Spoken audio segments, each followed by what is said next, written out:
தப்பு செய்ய மாட்டேன், தப்பு செய்யவும் விடமாட்டேன், தப்பு செய்தவனையும் விடமாட்டேன்.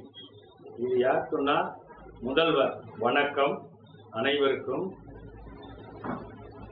விஜய் தலைமையிலான தாவேக அரசு தனியாக தெரியவில்லை. இது திமுக அதிமுக ஆட்சி மாதிரியே இருக்கு வருகிறது. இப்போ என்ன விடயம் அப்படி என்றால், அரசு வழக்கறிஞர் பதவிக்கு 3 லட்சம் முதல் 30 லட்சம் வரை பொதுச் செயலாளர் ருஷி ஆனந்த் பெற்றுக்கொண்டு பதவிகளை வழங்கிவிட்டார். பணம் பெற்றுக்கொண்டு பதவிகளை வழங்கிவிட்டார் அப்படின்னு நான் சொல்லல. உங்க கட்சியில உள்ள வழக்கறிஞர் அணி தலைவி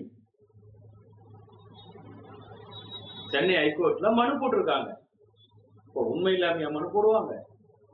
இது குறித்து முதல்வர் அவர்கள் விளக்கம் வேண்டும். உண்மையா பொய்யா என்னன்னு விசாரிக்க வேண்டும். செய்தியாளர்களிடம் சந்தித்து விளக்கம் அளிக்க வேண்டும். நீங்க என்ன சொன்னீங்க? தப்பு செய்ய மாட்டேன், தப்பு செய்யவும் விடமாட்டேன், தப்பு செய்தவனையும் விடமாட்டேன் சொன்னீங்களா?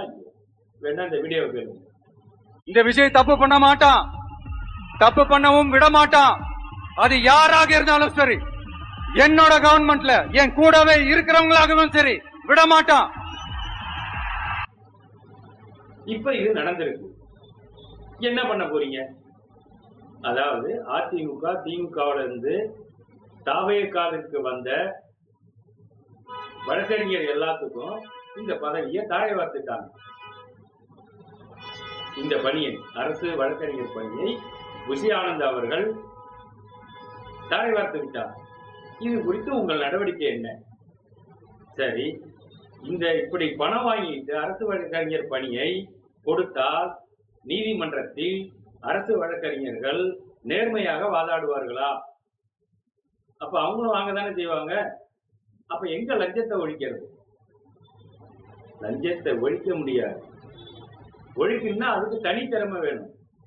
அந்த திறமையை வளர்த்துக்கணும். நன்றி, வணக்கம்.